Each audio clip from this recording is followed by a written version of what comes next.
Okay guys, today I'm going to talk about your basic guards, okay? So, I'm using a single sword. I'll grab a great sword in a minute, if I remember. But from here, we're in our stance, okay? And I'm on guard here. Now, one of the things I always emphasize to people is I say heavy elbow. And what I mean by that is keep your elbow low, keep your hand low.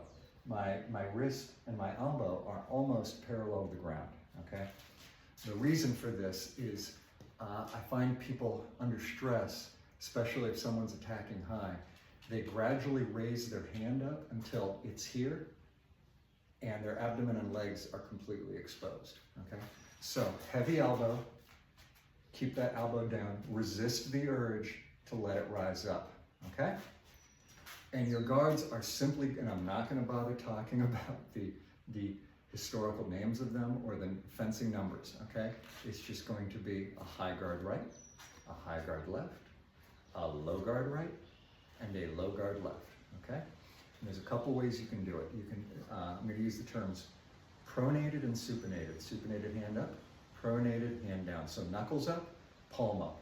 Palm up, supinated, knuckles up, pronated, okay?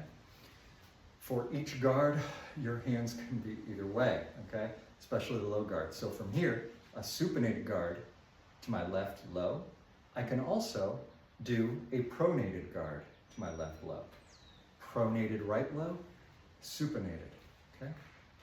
And then up, I've got pronated, supinated, supinated, pronated, okay? So, but you're just blocking these quadrants, okay? I'm gonna add a wrinkle.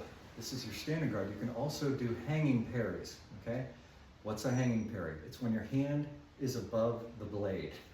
So, hanging parry, hanging parry, hanging parry, hanging parry, hanging parry, okay? The application of these vary. So from here, if I parry high, up, and right, I can from here cut through, go low.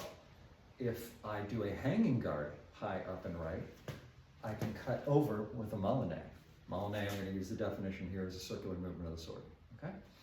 Same thing, high left parry, I can cut down. I can also cut straight into the target, okay? I can drop into the center line. Hanging guard, I can still drop low, I can cut over low, I can cut over high, and I can molinet to the center line. My point here being that you want to practice these guards, okay? And if you get a little bold, try the hanging guards, okay?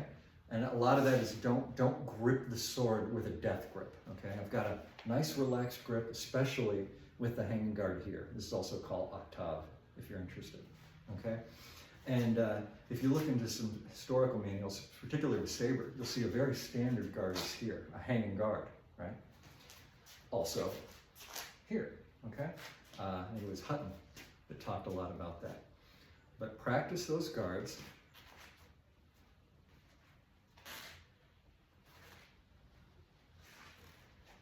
Okay? And then we're going to talk about how to attack off them along with moving towards a target.